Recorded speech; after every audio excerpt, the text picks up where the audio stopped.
नमस्कार दोस्तों, राधे राधे। आज मैं आप लोगों को तुलसी विवाह की पौराणिक कथा सुनाने जा रही हूँ। एक बार शिवजी ने अपने तेज को समुद्र में फेंक दिया था। उससे एक महातेजस्वी बालक ने जन्म लिया। यह बालक आगे चलकर जालंधर के नाम से पराक्रमी दैत्य राजा बना। इसकी राजधानी का नाम जालंधर नगरी था। दैत्यराज कालनेमी की कन्या वृंदा का विवाह जालंधर से हुआ।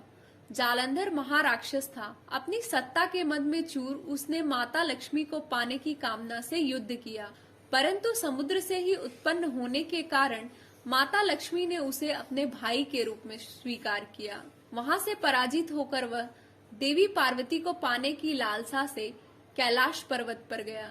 भगवान देवादिदेव शिव का ही रूप धारण कर वह माता पार्वती के समीप गया, परंतु मां ने अपने योग बल से उसे तुरंत पहचान लिया तथा वहां से अंतर ध्यान हो गई।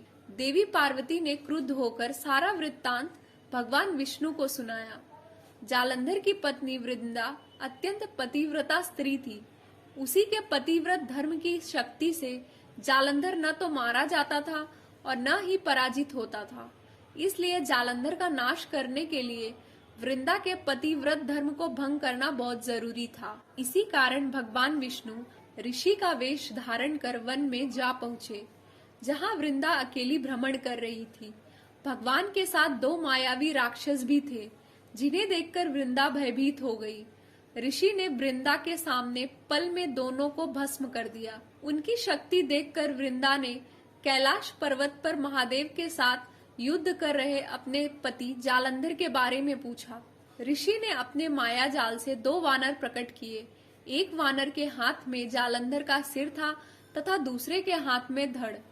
अपने पति की यह दशा देखकर वृंदा मूर्छित होकर गिर पड़ी।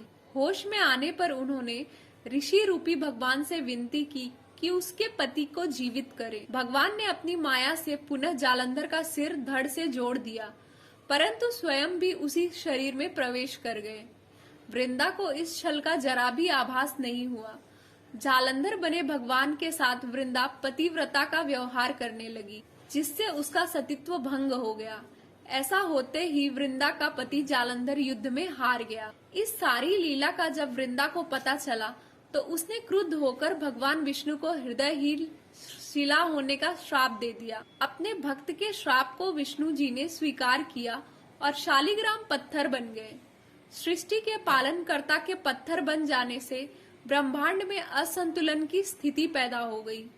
यह देखकर सभी देवी देवताओं ने वृंदा से प्रार्थना की कि वह भगवान विष्णु को श्राप मुक्त कर दे।